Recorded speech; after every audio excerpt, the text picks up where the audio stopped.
Moving on to the second paper in the afternoon session, we have another contribution from Utrecht University.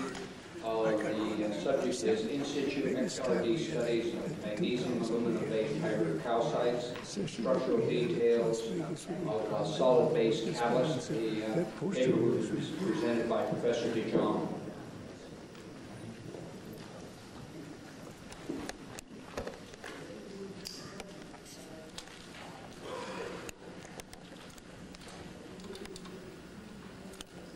Thank you, Mr. Chairman. Ladies and gentlemen, thank you for attending this presentation.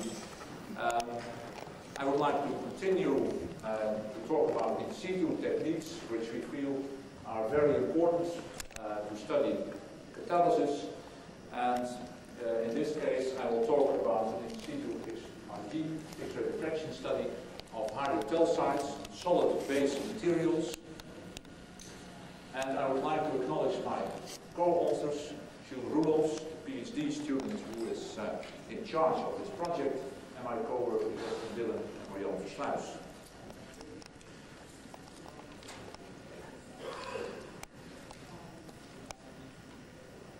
Hydrotalcites are potential interesting solid base catalysts, and we will touch upon a couple of issues. First of all, I will give you some background on the potential of hydrotalcites as base catalyst, some background on their structure, and the specific application that we have in mind are aldol type condensation reactions. So basically we are making a carbon-carbon bond, and that is, especially in fine chemicals manufacture, a very important reaction.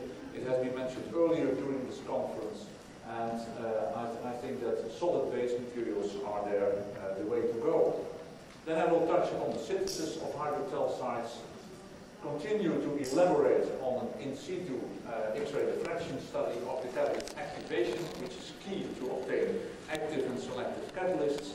Then for the catalysis, we have opted for the self-condensation of acetone to get diacetone alcohol, and then I will sum up.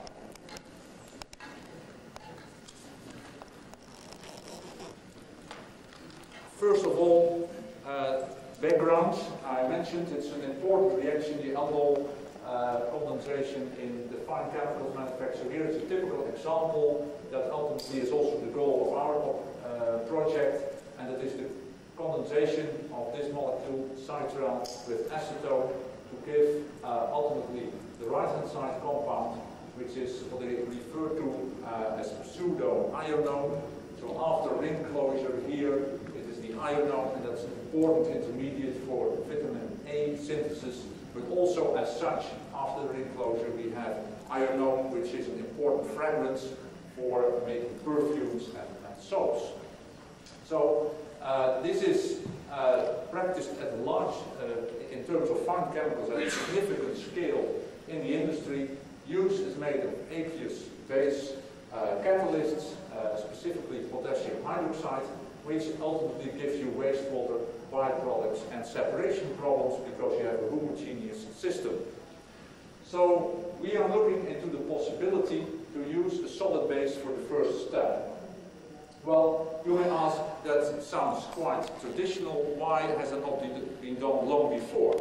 I think there are two fundamental problems when you work with solid base materials. In catalysis, we are used to walk around with catalysts. Well, when you do that with solid acid, that's not a problem.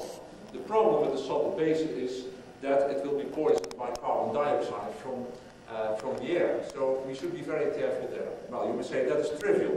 Give me one more. Well, I'll give you one more. The second one is in aldol reactions. We first have the CC bond coupling. So we couple this carbon atom to the carbonyl group. That gives you a beta-hydroxyketone. That is the intermediate product. But rapidly you get dehydration and you form the aldol product. What is the problem with the water that comes off?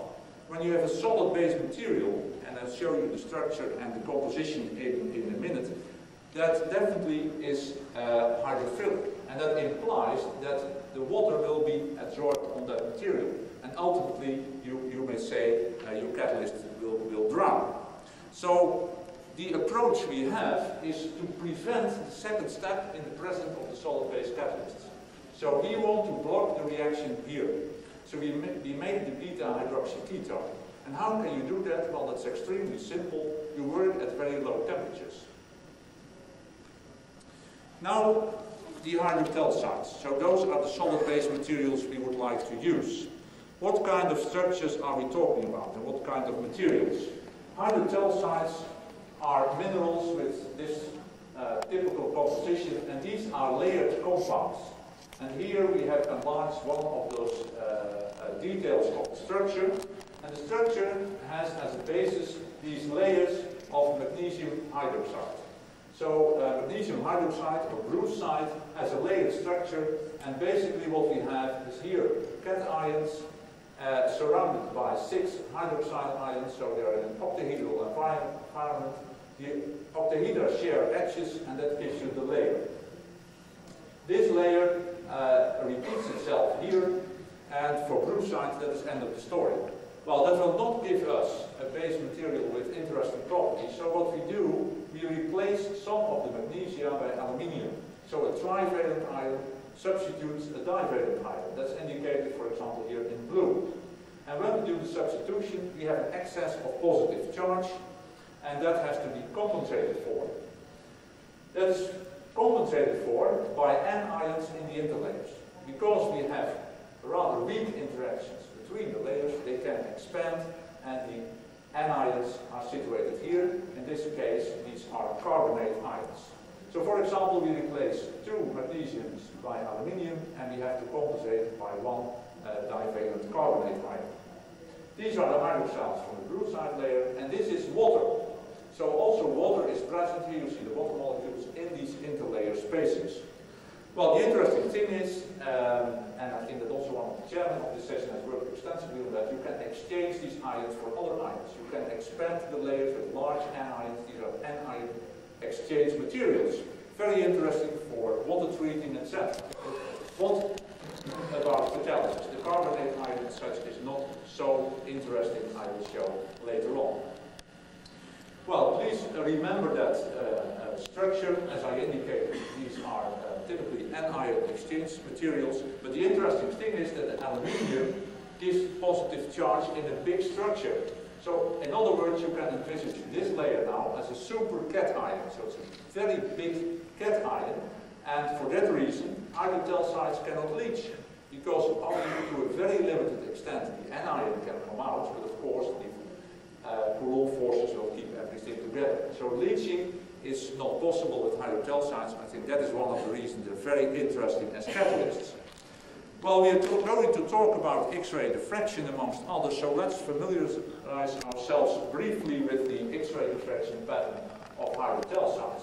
What you see, characteristic of a layered structure, at small to theta values, we have a significant diffraction pattern. The 003 reflection is the one because of the repetition of the layers.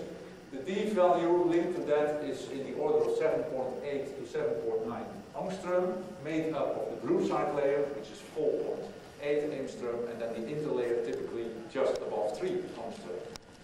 Well, this is a very important and strong reflection. We see here that 006 and 009 have higher order reflections, and then there are also other within the basal plates of the structure.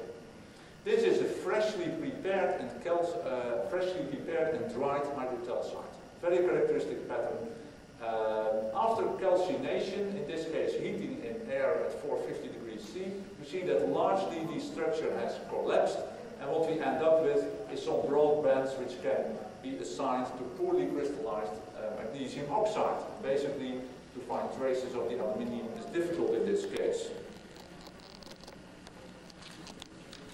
Well, this is about the structure. What about catalysis? I think in terms of catalysis, hydrotalcite is base catalyst. 2 milestones I would like to mention from the past.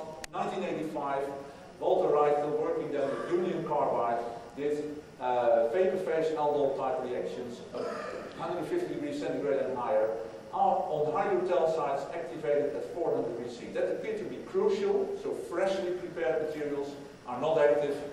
Activation at 400 C. François Figueras from Villers-Bonne, he did very important work, published last year, series of papers where he showed that you can do liquid phase aldol much lower temperatures, however, only if the activation, same one as here, is followed by rehydration. What are we going to do today? We're going to talk about this catalyst activation, what are the structural details upon calcination and rehydration, and what is the catalyst activity. Synthesis, briefly, it's surprisingly simple. Aqueous solution of magnesium and aluminium nitrate, we add that to a solution of sodium hydroxide and sodium carbonate. This synthesis is surprisingly reproducible as long as you take care in 2 steps, the aging at 60 degrees C for 24 hours, and extensive filtration and washing to get rid of the sodium and of the nitrate. If you do it like this, you get platelets typically with a width of the layers of 0.1 micrometer and the thickness, so the stacks together, 0.01 micrometer. If you do TGA, thermogravimetric analysis, during the heat treatment, because we said already from the work of Reichel, we need to heat up these systems to get any activity at all. What's happening? We see the weight loss as a function of temperature. What we see is two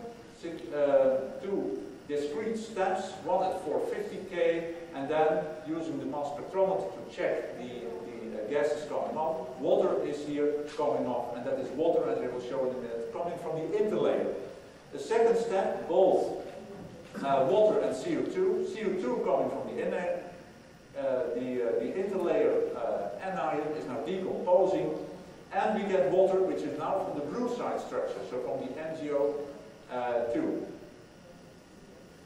MgOH2, I should say. Yeah, so that's the water coming off here. A lot is happening to these materials. We don't have time to go into all the details. This has been documented before in the literature, but just to give you the idea on the quite drastic structural changes. If you take the sample, dried, calcined, rehydrated, I will come back to the rehydration in a minute on the details.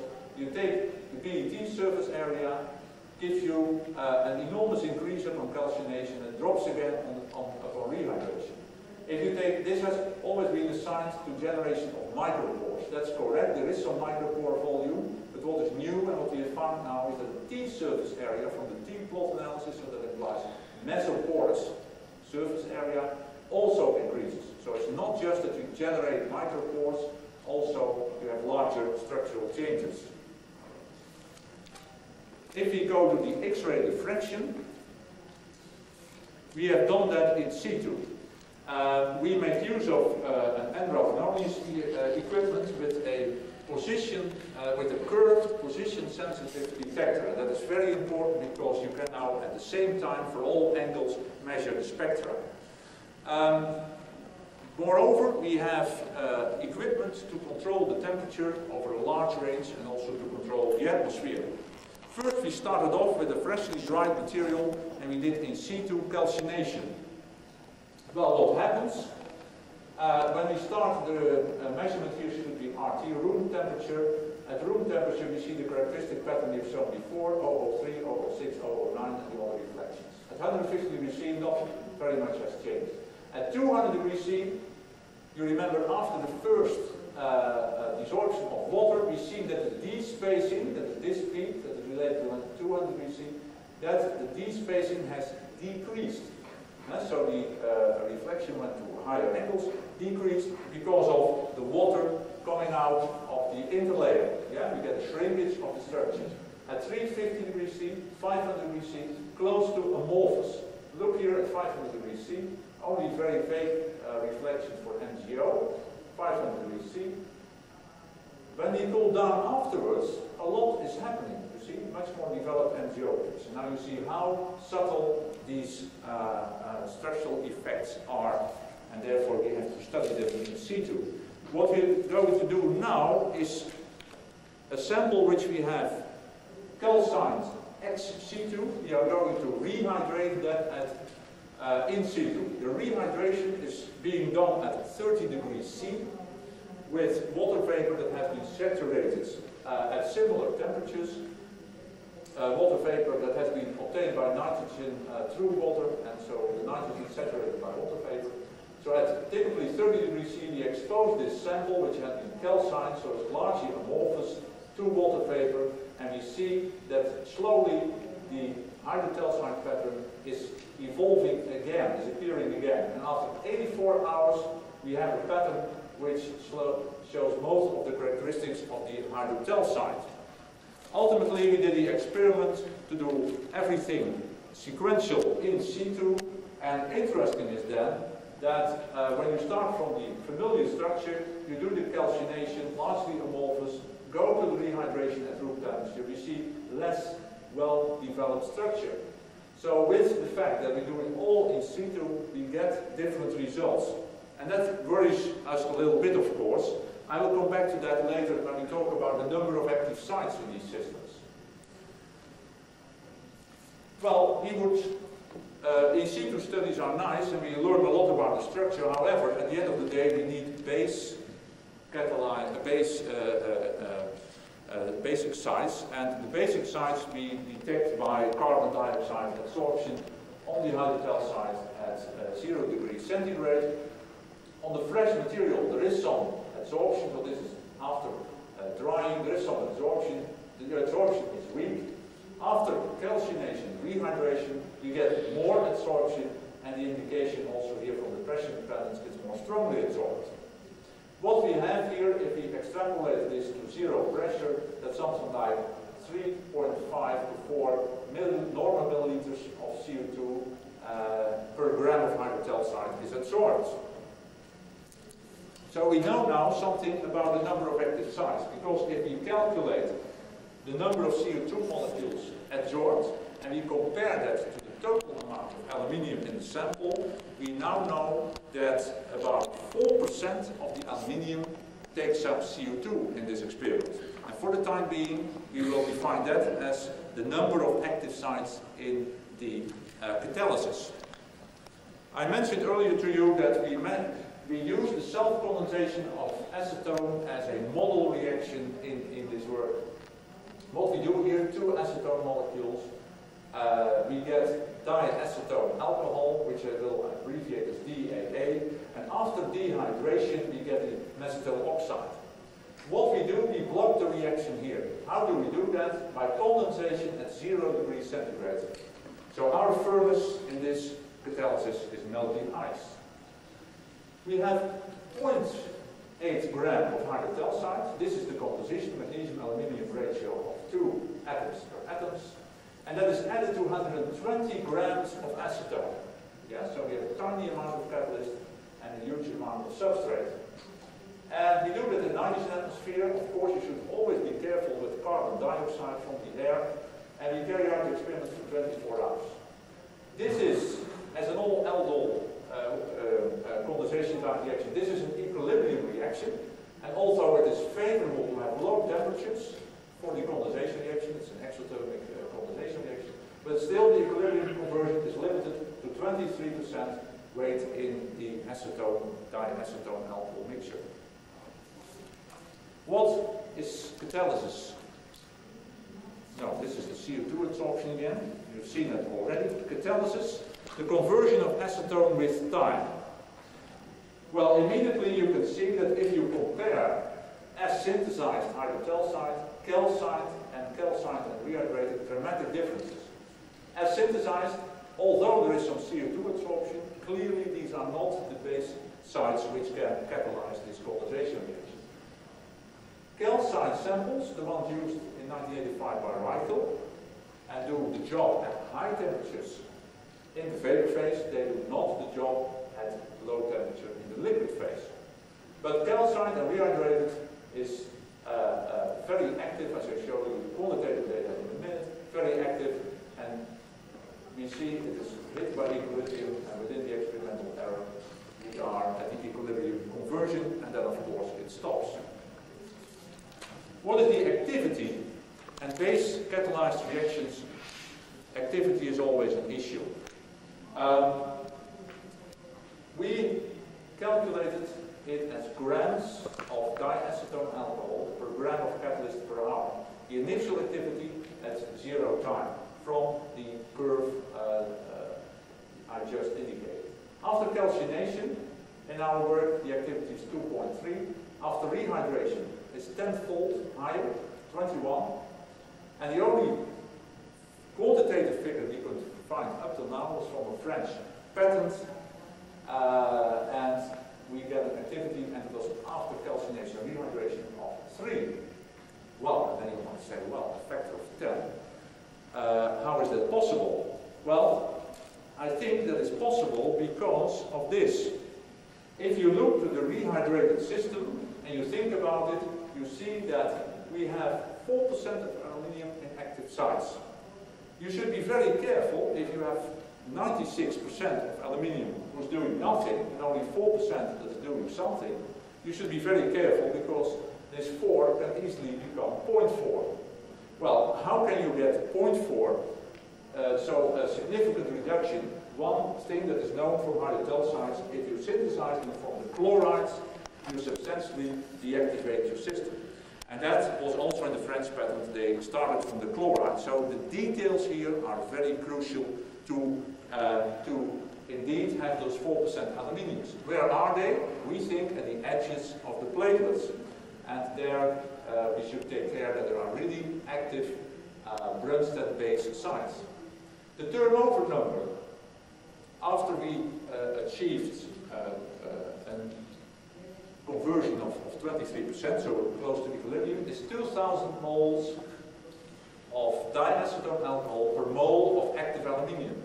So the turnover number is very high for base catalysts. Turnover frequency is 0.2. So what are the conclusions from this work? We think that the in situ techniques reveal structural details.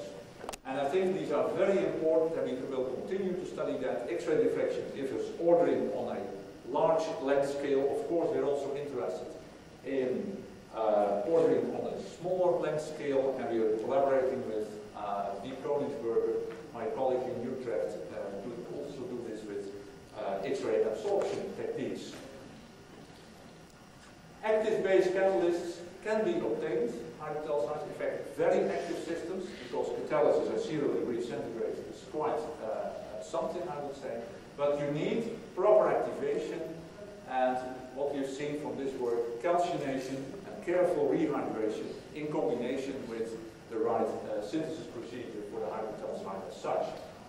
We deal with limited number of active sites, typically 4% of aluminium, and I think we should be very careful that not a tiny amount of CO2 or a little bit of chloride is blocking these 4%.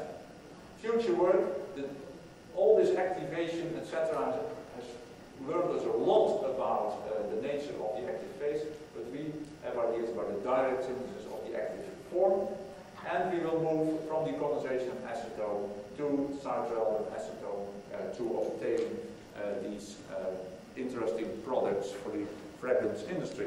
And with that, I would like to thank you for your attention.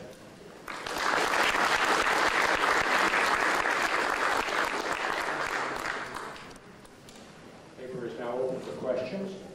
Please queue up at the microphone. Carlos Zapateria from Argentina.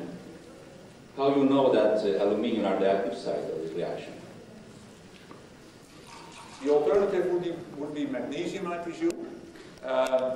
What we did, we checked extensively on the activity of magnesium, of brucite. That's the first thing you start off with.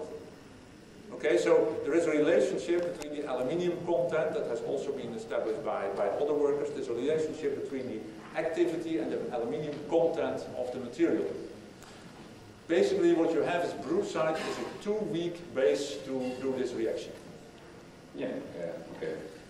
And finally, a second question is, how do you imagine that this active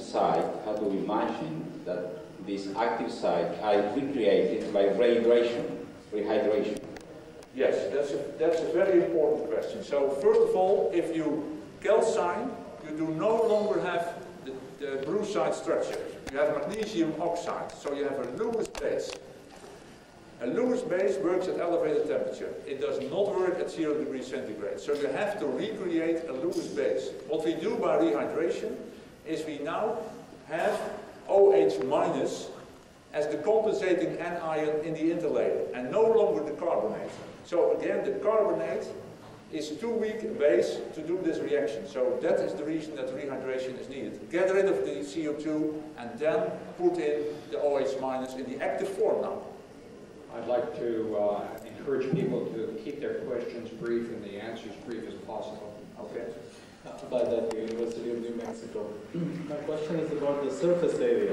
Yes. Obviously, I noticed in the XRDs that the widths of the peak change, and there may be changes in surface area. Could you comment on the surface areas of these catalysts?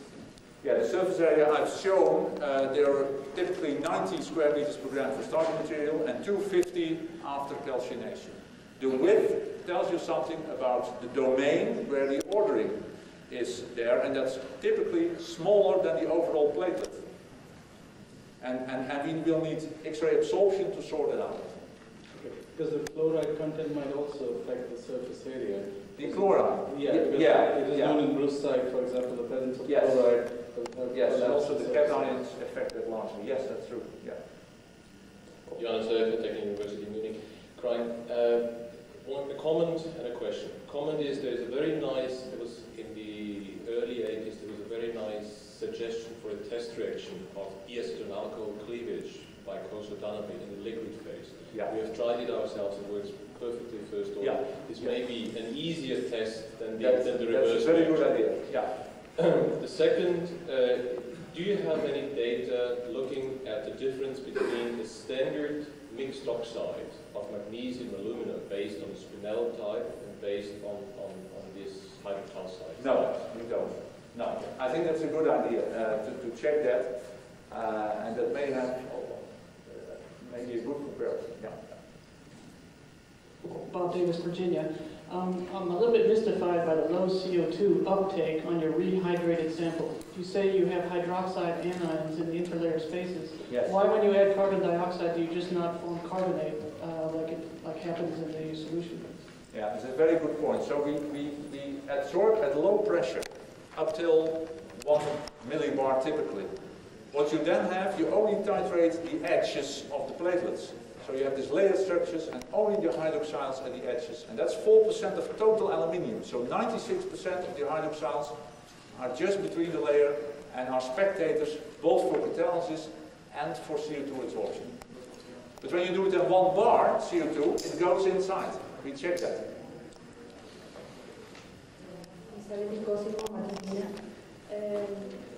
Could you comment on the role of the surface OH groups at the active site for the liquid phase reaction?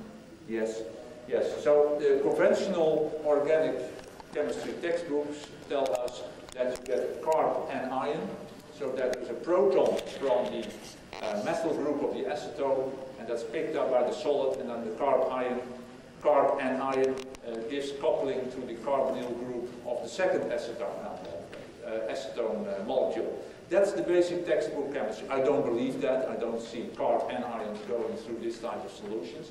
But virtually, that is the status of the insights we have. And people draw it like that on paper.